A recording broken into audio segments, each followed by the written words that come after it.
claims he belongs to MS-13 and accuses him of human trafficking. Homeland Security Secretary Kristi Noem says Democrats are getting in the way of the administration's deportation agenda.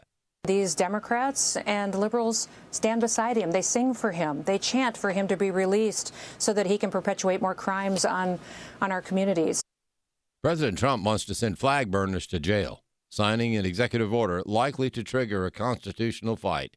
Jared Halpern has more from the White House. The president says individuals who burn an American flag should be sentenced to a year in jail. Because the people in this country don't want to see our American flag burned and spit on. And by people that are, in many cases, paid agitators. An executive order signed by President Trump requires the Justice Department to prosecute flag burning and, if necessary, pursue litigation that would challenge the 1989 Supreme Court opinion that ruled flag burning is protected by the First Amendment. The president called that decision very sad, claiming flag burning can incite riots. At the White House, Jared Halpern, Fox News. More California girls' high school volleyball teams are saying no, they will not compete against a team with a male athlete. Bronson Woodruff has more.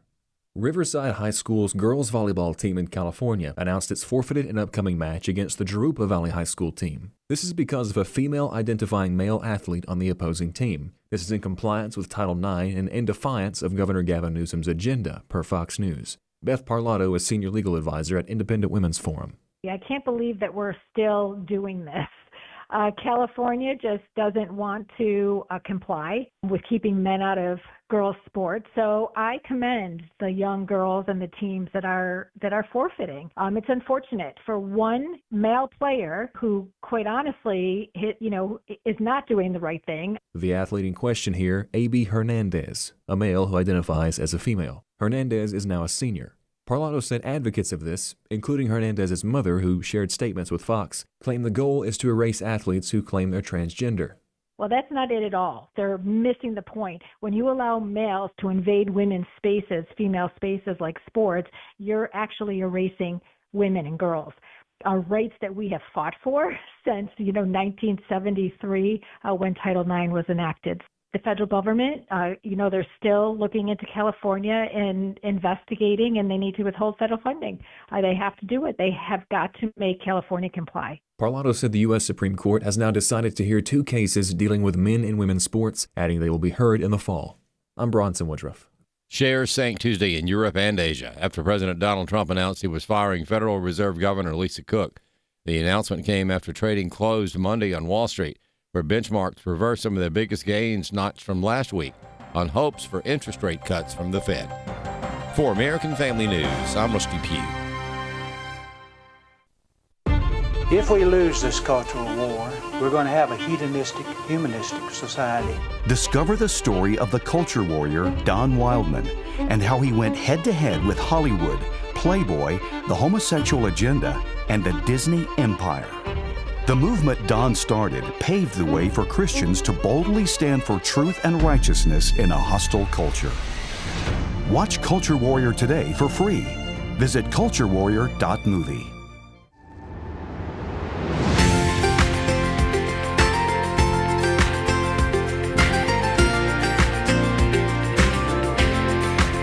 Welcome to Real Truth for Today with Pastor Jeff Shreve, Senior Pastor of First Baptist Church in Texarkana, Texas. Now, here's Pastor Jeff. Well, good morning and welcome to Real Truth for Today. Pastor Jeff Shreve here. Hope you're having a great Tuesday morning. Wanted to read to you from Psalm 34. This is a psalm of David when he pretended to be insane before Abimelech. You remember he let the saliva fall down into his beard. He scribbled on the wall. Because they recognized who he was. This is David who killed Goliath. And Abimelech thought he was insane. He says, "Does my kingdom lack for madmen?" And so David escaped from his hand. He writes this, "I will bless the Lord at all times." This is David on the run. Saul's trying to kill him. Now Abimelech, he has just escaped. "I will bless the Lord at all times. His praise shall continually be in my mouth. My soul shall make its boast in the Lord. The humble shall hear it and rejoice. O magnify the Lord with me, and let us exalt his name together."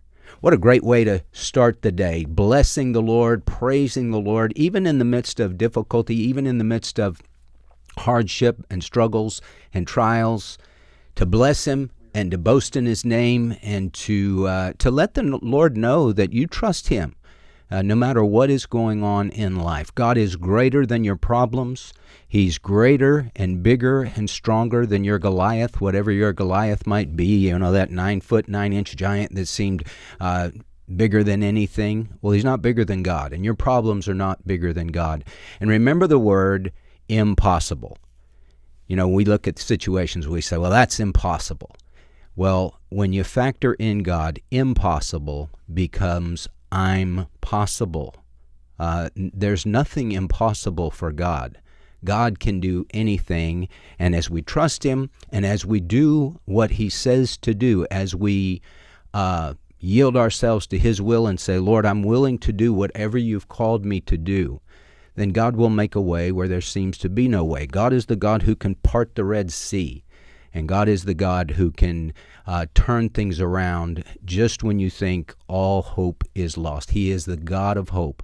Romans 15:13, one of my favorite verses. Now may the God of hope fill you with all joy and peace in believing, that you may abound in hope, overflow in hope by the power of the Holy Spirit. Well, today we hope to have with us Rod Martin, my friend Rod Martin. He's been on the program several times. Rod is the founder and CEO of Martin Capital and the Martin Report. He's a philosopher capitalist, and he's been called by Blaze TV as one of America's leading public intellectuals. That's a pretty nice statement that they've said about him, and so we're trying to get him on the line. But I like talking to Rod about what's going on in our government. Rod is very connected. He's an attorney by education and training. He was a political strategist. He worked with Mike Huckabee in Arkansas when Mike was governor. And Rod has great insights on things. I encourage you, if you're on the X platform, used to be Twitter, but you can follow at Rod D. Martin, and he has some great posts on there. I learn a lot from him.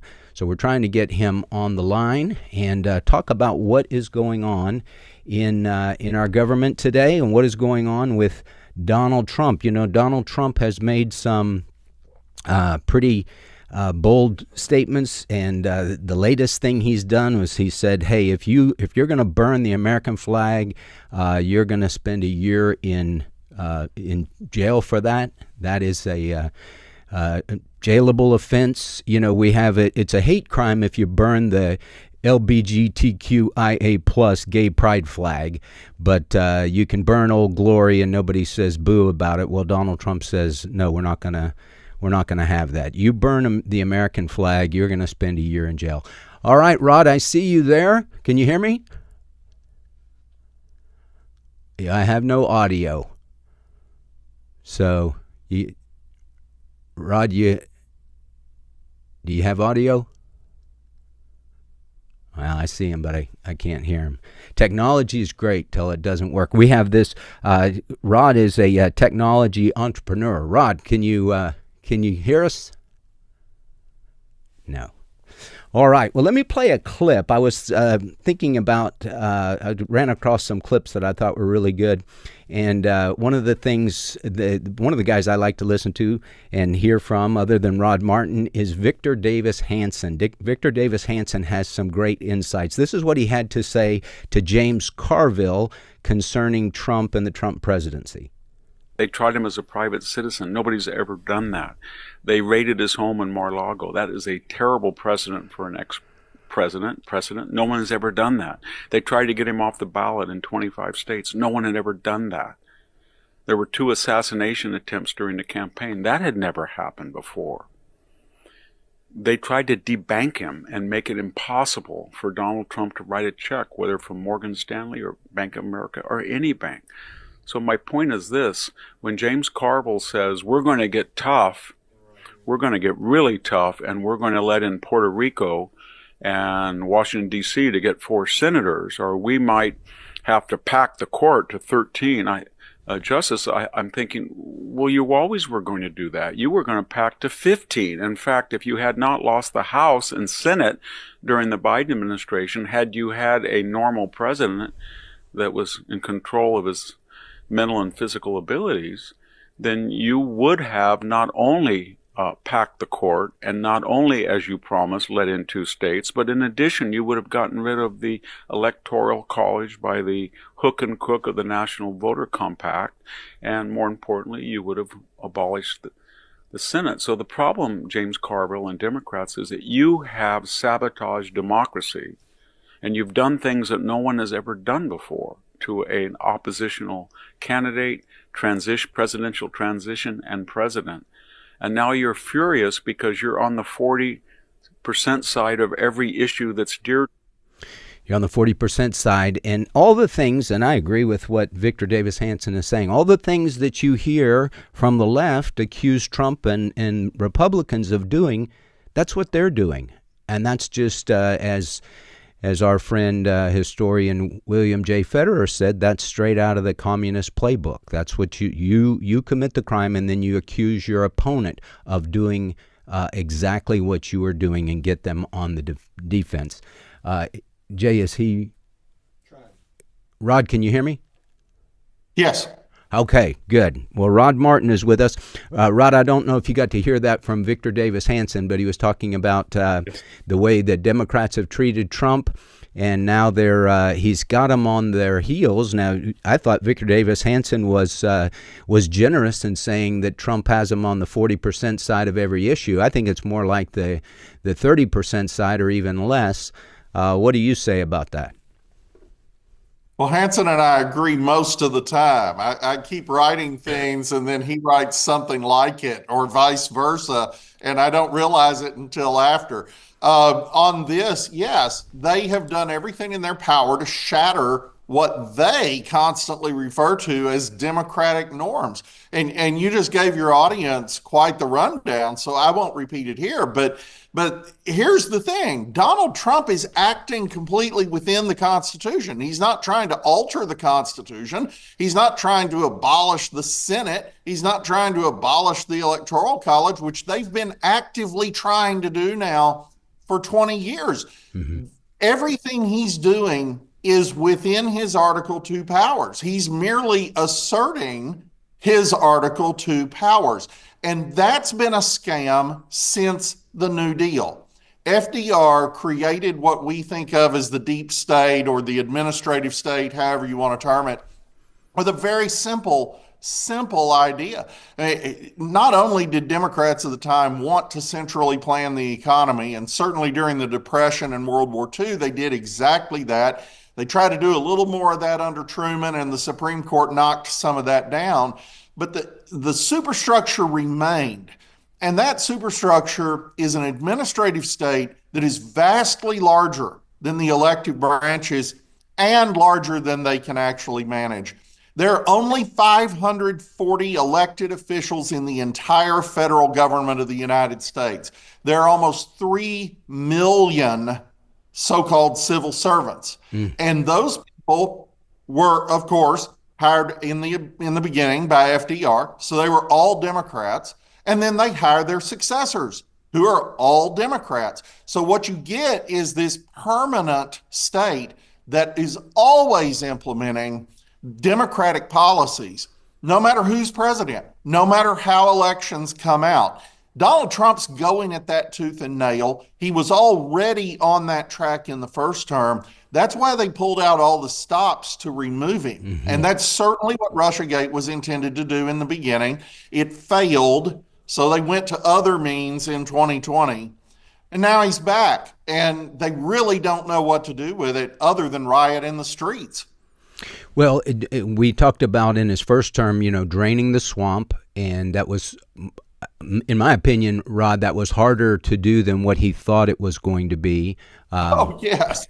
And it proves to be hard to do. As you said, so many employees that are affected by that, and they're going to be screaming. And, when the gravy train comes to a halt as USAID and all that, I mean, the dog that got hit with the rock is the one that's going to be yelping the loudest. And as Elon Musk said, the fraudsters are the ones that are going to scream when you cut off their funds.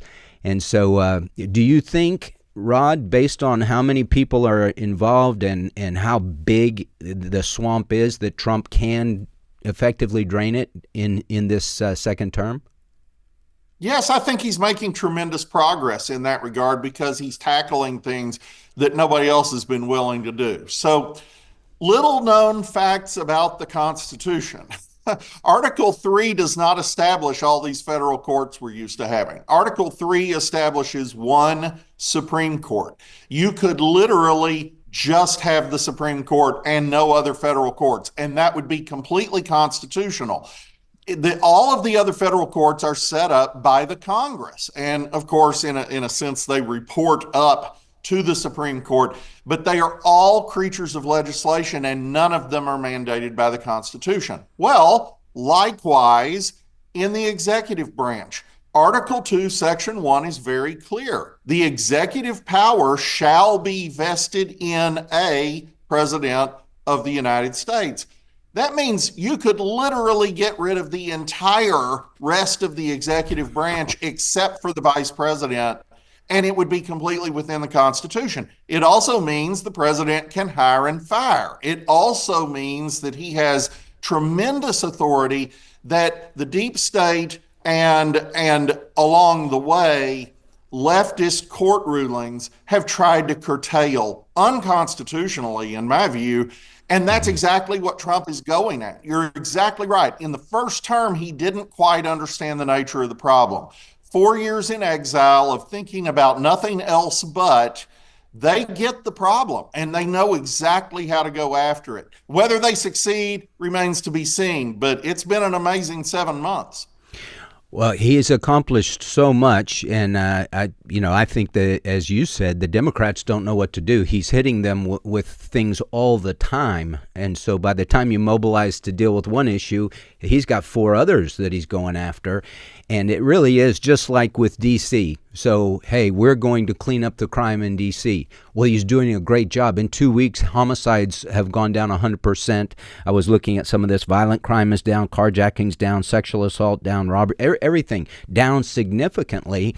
It's pretty hard to argue that we don't need him in here. What he's doing is wrong. And that's the Victor Davis Hanson. He puts him on the 40% side. I think he puts him on the 10% side as it relates to crime. How do you see that? I think Donald Trump is the most consequential president of this century so far. I think he is erasing what Obama and Biden attempted to do. And I think he's right up there with Reagan and Lincoln and Washington in consequentiality. I think that's only going to grow. Well, we're talking to my friend Rod Martin, the philosopher capitalist and the founder and CEO of Martin Capital and the Martin Report. You're listening to Real Truth for Today here on American Family Radio. And I'm your host, Pastor Jeff Shreve. We'll have more with Rod Martin as we talk about the state of the government, the state of the nation, and what's going on with Donald Trump. We'll be right back.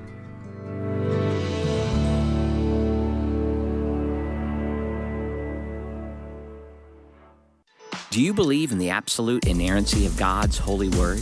Do you believe in the power of the Holy Spirit to radically change lives and empower us to live like Christ?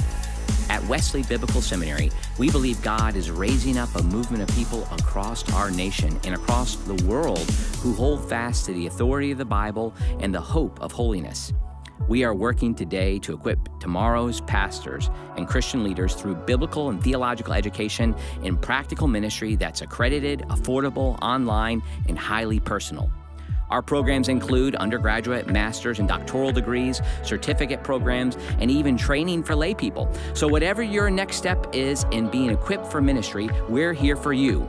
And if you believe these are the kinds of pastors we need leading our churches in the future, we invite you to learn more about partnering with us through giving.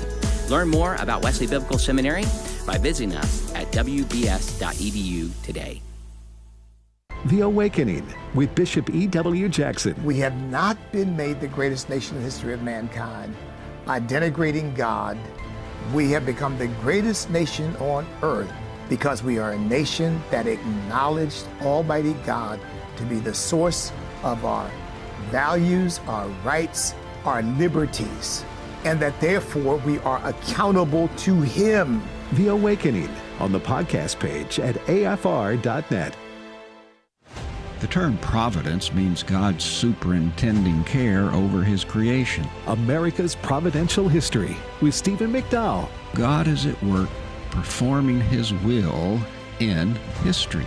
And so through this podcast, we're going to be taking a look at the providence of God in the history, and in particular in the history of America. America's Providential History.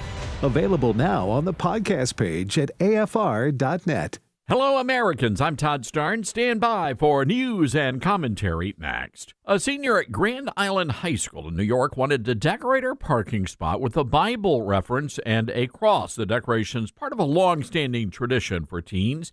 The school district encourages seniors to express themselves, but they can't express themselves with Bible verses.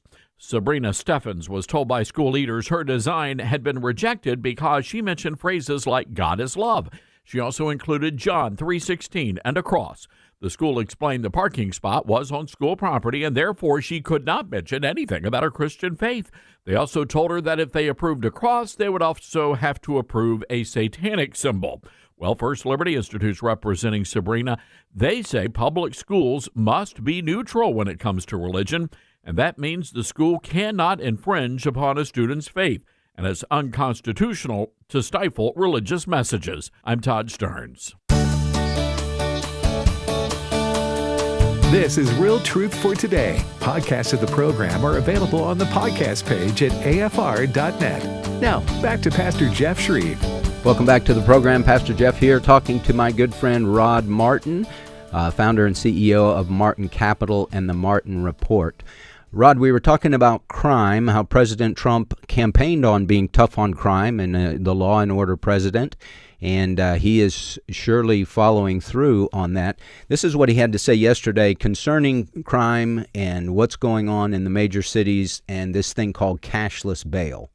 Okay, let's go. Could I ask you to say exactly what this is? Of course. So, as you've consistently identified, sir, cashless bail policies are a key driver of the disorder we see on city streets all over America. Catch and release system allows criminals to keep going back out onto the street and reoffending. What this executive order does, it charges your attorney general with identifying jurisdictions all over the country that have cashless bail policies, and then it withholds or revokes federal funds and grants that are flowing to those jurisdictions to ensure that we're only supporting the people who have reasonable common sense policies around crime. So what area does it cover? Potentially anywhere that has a cashless bail policy. So some of the largest cities, some of the most left-wing states in America Almost have adopted. all of them, right? Illinois would be a great example of that, sir. Oh, they have a great cashless bail. You don't even have to go to court sometimes. No, Illinois, I love that state. It's a great state, but it's run so badly by Pritzker. They threw him out of the family business and he becomes governor. Now he wants to run for president. I don't think that's going to happen. All right, Rod. So give me and give our listeners the other side of the issue. Who in the world would think that cashless bail would be a good thing? Subscribers to critical theory, because you're constantly creating a smaller and smaller and smaller minority. When you get down to transgendered, lesbian, vegan women, as an oppressed class, and constantly pitting all of this multiplicity of smaller and smaller groups against not just each other, but especially against the so-called oppressors, which, of course, Jeff, would be you. Mm-hmm. So How dare you? Yeah, I know. It doesn't matter whether you have power or not. You are defined as being powerful and therefore an oppressor. And in that schema, it makes sense to advocate for every supposedly disenfranchised group. Well, how could you be more disenfranchised than being in prison? So it's just a natural evolution of the thing that criminals are to be advocated for. And we see this in its most extreme form, for example, actually in California, which has experimented with cashless bail also, but in California, they actually at the state level made it illegal to arrest any shoplifter who took less than a little under $1,000. And you actually had just countless shoplifters going into Targets and other stores with calculators to tally up the prices of what they were stealing to make sure they were under the limit, and then just walking out. This is insane, but it makes sense within a leftist schema. And this is what we're fighting now. The Democratic Party is not run by grown-ups or sensible people. It is run by radical ideological leftists who are really trying to tear down society. And that's what we're talking about when we're talking about abolishing the Senate or abolishing the Electoral College or packing the courts or all these things. It's all aimed at eliminating the Constitution we have and setting up a new system in which they are always in power.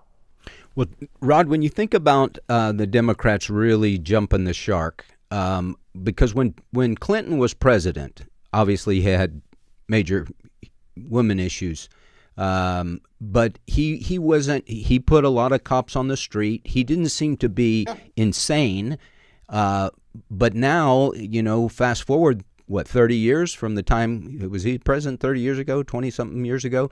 Now it's just like a totally different party.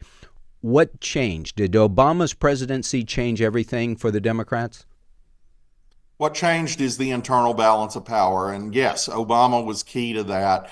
They reached a point where the radicals were in charge. And those are 60s kids. Of course, Bill was that too, but not in the same way that his wife was. Hillary, as you know, actually wrote her thesis based upon the works of Saul Alinsky, who developed all of his theories actually from his shadowing of Frank Nitti and Al Capone. And their organizing principles expressly come from the Chicago mob. And Alinsky was never, ever secretive about that. He bragged about it, and so did Hillary, which is why they sealed her thesis during Bill's entire presidency, because they didn't want anybody to read it. But then it was unsealed in 2001. This new group in power, starting with Obama, represents the weather underground wing of the Democratic Party from the 60s, and they mean to finish the revolution they started in the Summer of Love. Mm-hmm. So would you say, because people have had a hard time pinpointing who is leading the Democratic Party right now? It doesn't seem to have a leader. Hakeem Jeffries is terrible. Chuck Schumer is terrible. Nancy Pelosi's, out of the picture. Hillary's not in the picture. So would you say it's still Obama? Probably more Obama than most. They are in a bit of a muddle at the moment, very clearly. They did something very deliberately in picking Joe Biden. Nobody around Biden had any illusions about his deteriorating mental capacity.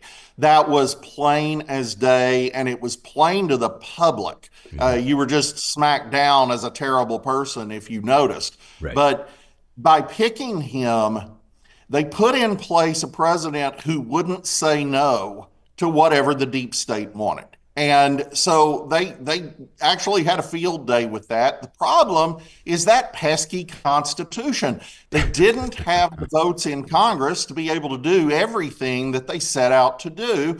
And then, of course, this just fails for 4 years. It's just catastrophic on countless fronts, from the loss of Kabul, just right on down the line. And so you end up with this amazing comeback of the one president in a century that's actually stood up to him and said no. And I'm not knocking Ronald Reagan, by the way, in saying that, or even Richard Nixon. But Ronald Reagan had to work with the Democrats to be able to win the Cold War, and he had a saner generation of Democrats, epitomized by Tip O'Neill, that would work with him to that end. Not all the time, not in full agreement, but in the general direction. These are not those Democrats. Tip O'Neill would not be welcome in the modern Democratic Party. And for that matter, neither would Walter Mondale, neither would Mike Dukakis. Those people are seen as right-wing extremists by the current leadership of the Democratic Party. And there's no fixing that until they just lose so many elections that they have to adjust, or in the alternative, they actually complete the takeover and don't have to worry about elections anymore, which is what they were aiming at. So hopeful that Donald Trump is successful in what he's doing. He's not assaulting democracy, he's saving it, and we could come out really well. Rod, how do you assess the tariffs? That's been a huge thing since day one when he, said, I want to level the international trade playing field. He's been doing that, and, the left hates it. Oh, this is terrible. The sky's falling. Even Bill Maher said, I heard him the other day, said, we had predicted by July the country would be in a great recession. Well, it's not. He's had to acknowledge we're not. They seem to be working. What do you think as far as the current success, long-term success of the tariffs? Well, I'm a free trader, but I'm one of that really tiny minority of free traders that has always said that we don't have any free trade deals with anybody. The only true free trade that exists for us is inside the United States. Florida can't erect trade barriers to exports from Texas or Arkansas, and vice versa. That's free trade. What we have had is quite different. What we've had is a whole host of lopsided deals that were intentionally designed to be lopsided in favor of our trade partners, because we were trying to rebuild the world after it was flattened in World War II. And then we were trying to keep all these people on side during the Cold War so that the world didn't succumb to communism. And then something happened. We won. And nobody adjusted. Nobody in the United States thought it was a good idea to change anything. So for 35 years, we've continued these lopsided deals where 31 NATO allies paid 29% of the bill for collective defense, and we pay 71%. And deals where Germany gets to charge us 4 times as much on auto imports as we charge them. And all this crazy stuff. And Trump's just rebalancing it, and it's working. It's working incredibly well. The trade deals we have worked out so far have opened foreign markets to U.S. producers in a way that we've never seen before. And one of the benefits of his, honestly, negotiating position, because that's really what these tariffs are. They're the stick to go with the carrot. One of the nice side effects is we're actually bringing in a ton of money. The CBO just admitted that we'll probably reduce the deficit by about $4 trillion just from tariffs. So, is that a tax on the American consumer?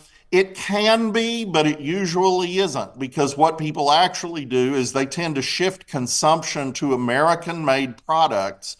That has its own set of problems, and we saw that in the 70s with the deterioration of the quality of American automakers. But that's a longer-term thing. In the short term, we're rebalancing, it's working, and it's going to be better, not just for us, but for our trading partners, because our having greater access to their markets will be good for their consumers, and their having equivalent access to ours will be good for their producers. Rod, when we get back to the crime, when we think about Democrat-run cities, Democrat mayors, cashless bail, all that kind of stuff, soft on crime, the streets just become riddled with crime and sexual assault and all those things. If you put yourself in the mind of those guys, do they I mean, they're not stupid. They know that things are bad. The mayor of Chicago knows that things are bad. They're not going to say that, but surely they know that. What's the end game on the left? Like a George Soros that hates America, seemingly wants to destroy America. Okay, so you take America out of the picture. What do you have? Well, right now, the Democrat Party and the left are synonymous, but that's not always true. I mean, the Democratic Party has always been to the left of us, but, that's not the same thing as being the hard left. Right now, the Democratic Party is the hard left. My guess is that the real end game for the Democratic Party is to repudiate a lot of this so that they can start winning elections, and you have an adjustment back toward the middle like you saw with Bill Clinton in the 90s. Certainly not a conservative, certainly not one of us on really anything, but not insane. And you saw that in Britain with the advent of Tony Blair. After years of Labor running candidates that were actually at one point advocating for Britain to leave NATO and join the Warsaw Pact. I mean, that's how far they had gone. So the end game for the Democratic Party is probably a big course correction in a few election cycles, probably not quickly. Now, if they are able to consolidate power, they'll never course correct, and we're going to turn into Venezuela quicker than you can blink. But that's, I don't think, likely, thanks to Donald Trump. As far as the left's own perceived end game, we have to understand that they're coming at this from a completely different worldview. And we need to start understanding that it is arrogant of us to assume that the other person shares our presuppositions and our worldview. We always like to say, oh, they're going to do exactly, what we're doing, just in a different way. No, that's not actually their aim. They actually have different aims, and they're pretty clear about them. And we saw that after World War II with Stalin. FDR had all this hope that Stalin would be all about remaking the world in terms of self-determination and democracy and so forth. And Stalin's view was, that's insane. Wherever the Soviet army sets foot is going to be communist. And that's their thinking. Well, likewise here. The left sees anything it's taken as being forever belonging to it. They see anything that we do to resist that as insurrection or somehow evil. And they believe they're advancing human progress, and that letting criminals on the street is human progress. And even though supposedly this is the most oppressive country in the world, letting 10 million illegal aliens into the country in a 4-year period is compassion because, wait, what? I mean, it's just completely schizophrenic. But they know why, because the end game there was to buttress Democrat support in an era where they've aborted a tremendous percentage of their potential electorate, and they need the help. They need the help for redistricting, they need the help for electoral votes, and they need the help, of course, for actual voters in the long term. And if they can replace the people who are actually native of all races, it doesn't even matter. If they can replace them with people who tend to vote in a socialist direction, and they can enfranchise people who have weirder and tinier but more virulent grievances, they can bring about, softly or not, violently or peacefully, the revolution. Scary stuff. We're talking to Rod Martin. You're listening to Real Truth for Today. Pastor Jeff Shreve here. When we come back from the break, we'll open the phone lines, 888-589-8840. That's 888-589-8840. If you have a question for Rod or a comment, we would love to hear from you. We're talking about what's going on today in our nation, what's going on with Donald Trump, and I agree with Rod Martin. He's the most consequential president we've seen in a long, long time, probably since Reagan, since Abraham Lincoln. We'll be right back.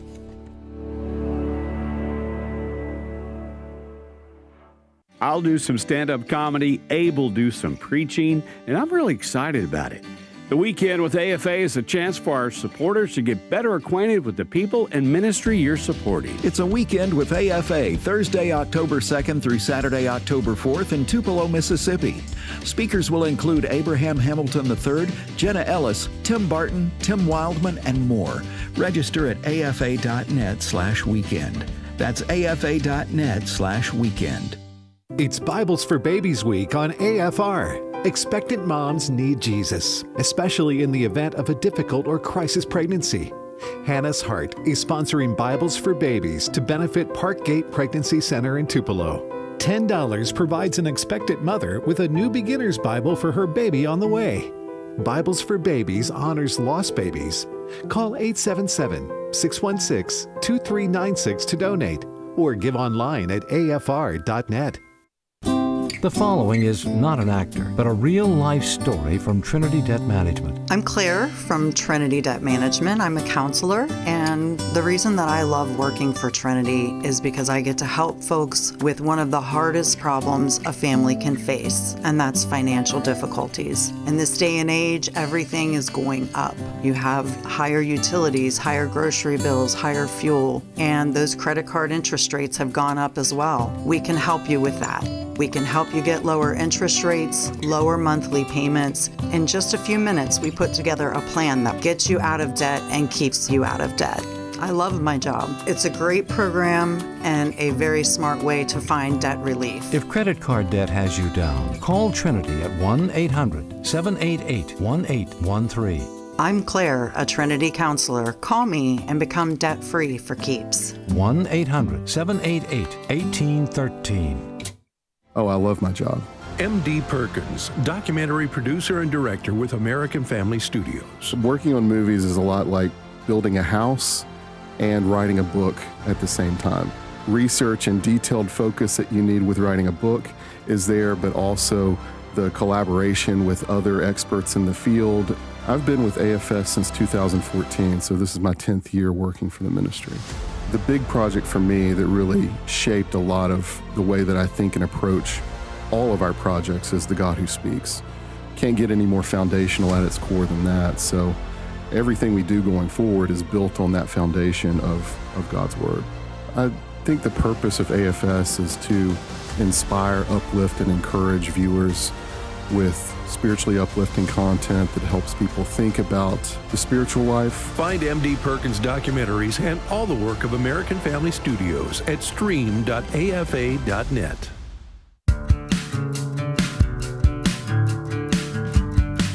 If you'd like to contact Pastor Jeff, email pastorjeff@fromhisheart.org. Now, back to Real Truth for Today with Pastor Jeff Shreve. Welcome back. I'm talking to Rod Martin, my friend Rod Martin, who is the founder and CEO of Martin Capital and the Martin Report. I encourage you, if you're on the X platform, check him out, Rod D. Martin. He's got some great posts that he makes. And then, Rod, your website is what? .org. Very simple. And you can reach my X through rodmartin.org up in the top left-hand corner. And we put out really serious geopolitical analysis every day of the week and keep you informed, not just on what's happening, but why it matters and how it relates to literally everything else in the world. And there aren't a lot of sources you can go to that will give you what we give. Rod, let me ask you this question, this eschatological question. America is not discussed in the Bible. The big power from the West is not in there. Where do you see, as you look down the road to the coming tribulation, Antichrist, what do you see happening with America? I think the really important thing we have to keep our mind on is that we are to occupy until he comes. So if he comes next Tuesday, hallelujah, and we will meet him in the air.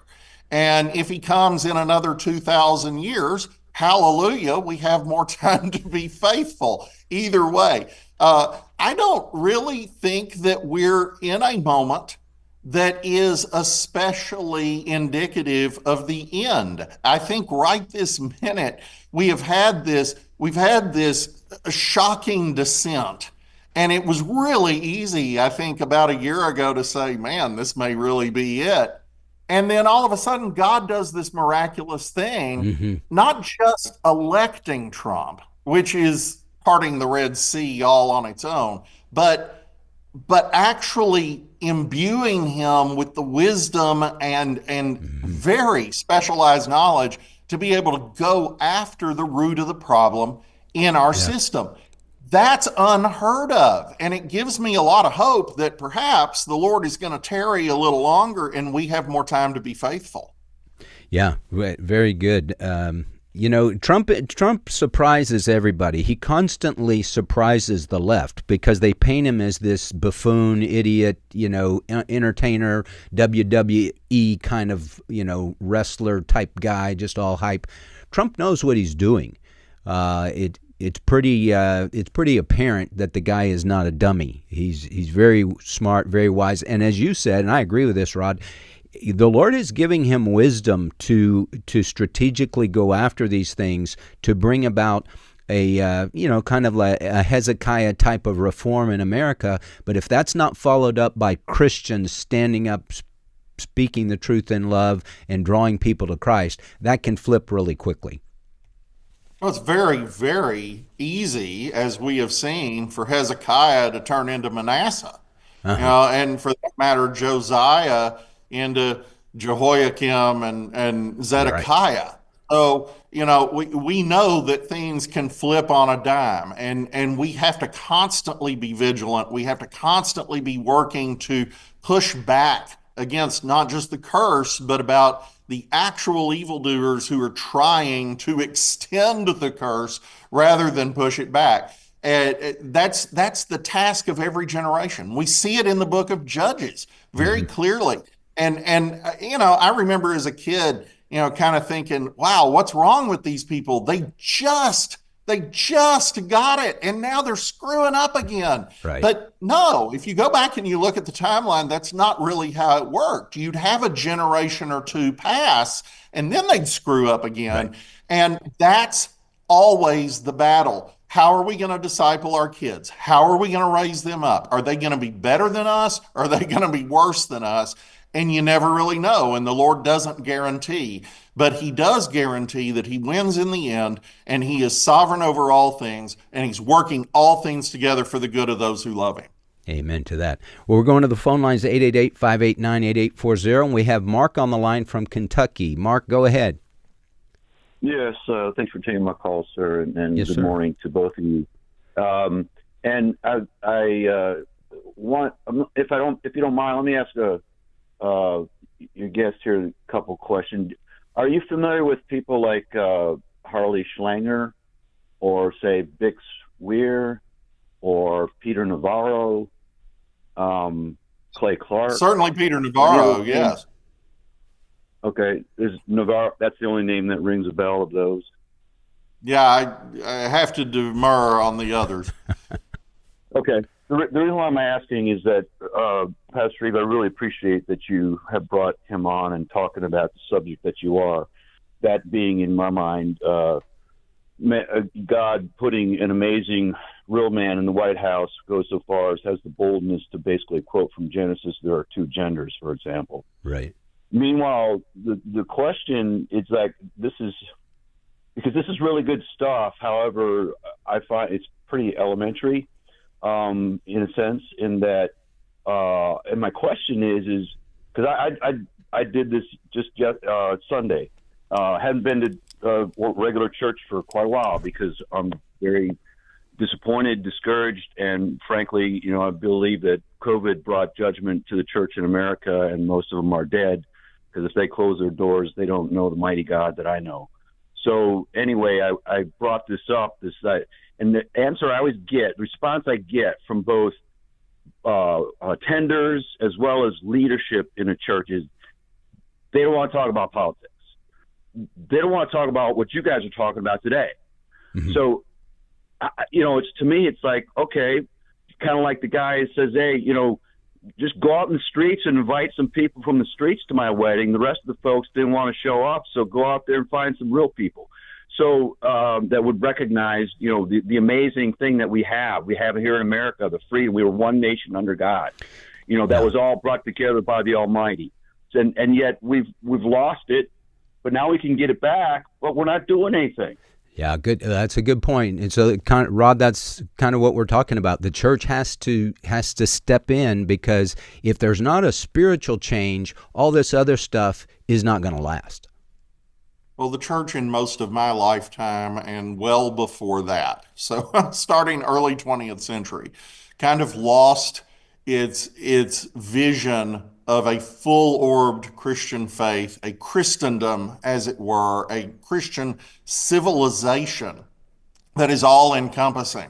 And I actually have an article coming out on the 1st of September about Christian vocation, and it's exactly in this vein, that every single thing is a calling. If you're the janitor at Taco Bell or the CEO of ExxonMobil, you are in a calling that God has uniquely equipped you for, and you shouldn't just see it as a necessary evil so you can tithe.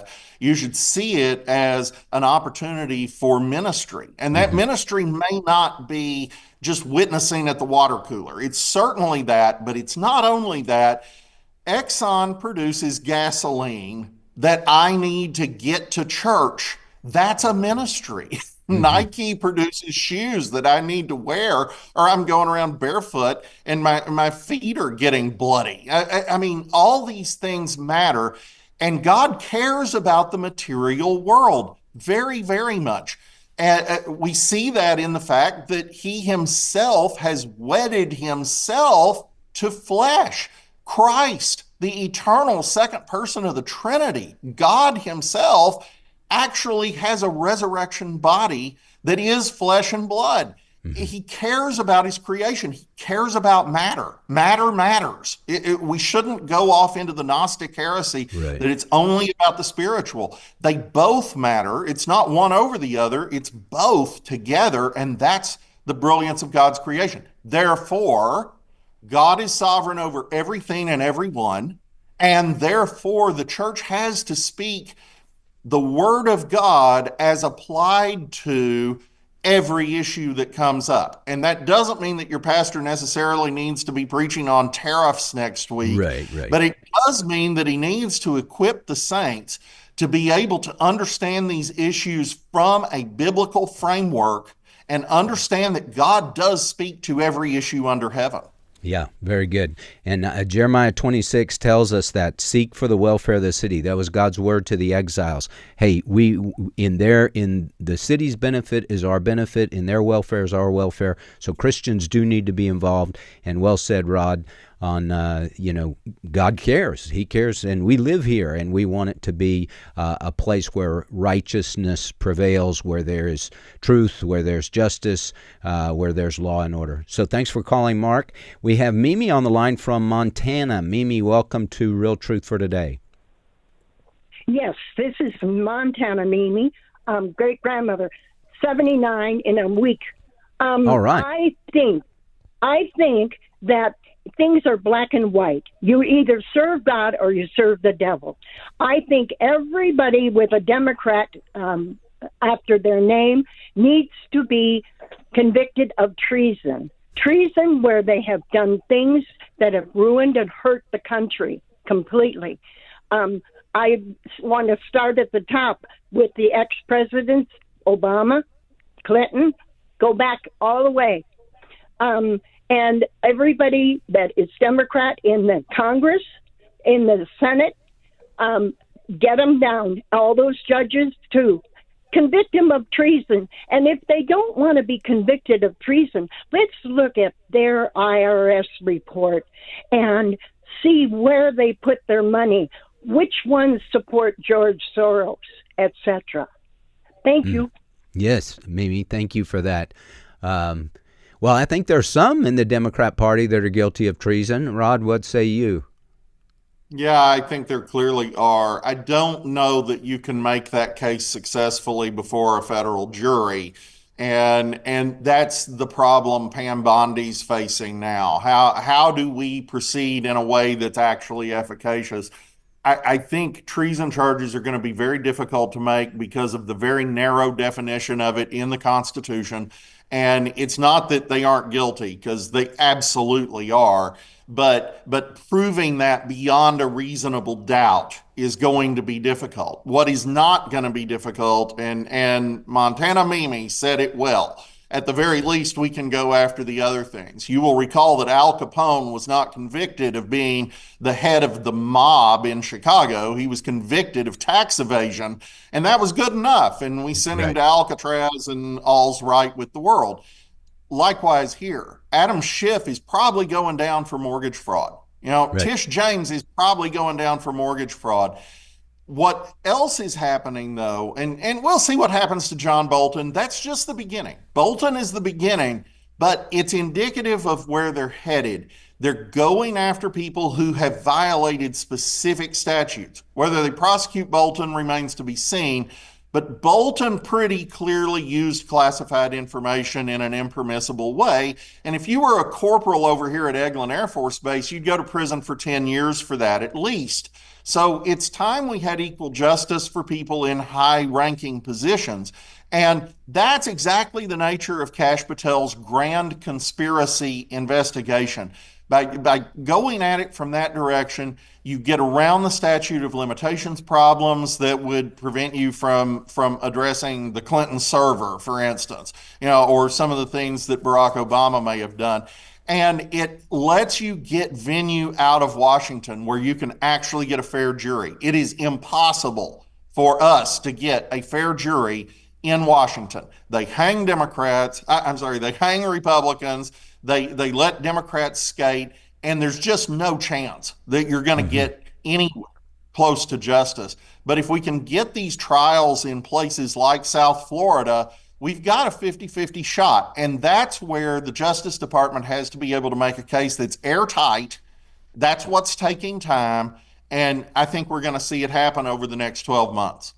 Yeah, very good. Thanks, Mimi, for the call. We have time for one more call. Derek from Arkansas. Derek, welcome to Real Truth for Today. Yes, sir. Can you hear me? Yes, sir. Go ahead. Okay. Hey, I had a comment about the whole flag burning situation and everything. I'm all about freedom of speech. Many a good man fought and died to help. That's one of the rights they fought for. But you're not allowed to run in a full theater and scream fire, or just stand up in an airplane and holler bomb, because you're inciting mass hysteria. And in my opinion, burning of a flag is right up there with that, because you're inciting riot when you burn that flag, because there's a lot of people that take very deep, heartfelt offense when you do that. Yeah, good point. Rod, that's exactly what President Trump said. That incites violence when people see the flag burned and that kind of thing. So the last minute, I'll give you a... Well, and you just hit the important point. The Trump executive order specifically goes after incitement. If you're just talking about speech, if this is just symbolic speech, there's no question where the Supreme Court came down on that in 1989. And to be clear, Justice Scalia was in the majority. So I think we're in pretty settled territory there. What isn't okay is inciting riot and violence. What also isn't okay is prosecuting people for hate crimes for burning an LGBTQ flag, but not for the U.S. flag. Yeah, that's exactly right.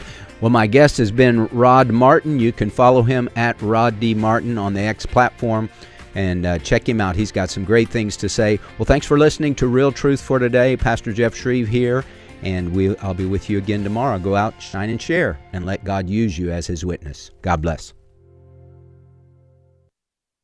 The views and opinions expressed in this broadcast may not necessarily reflect those of the American Family Association or American Family Radio.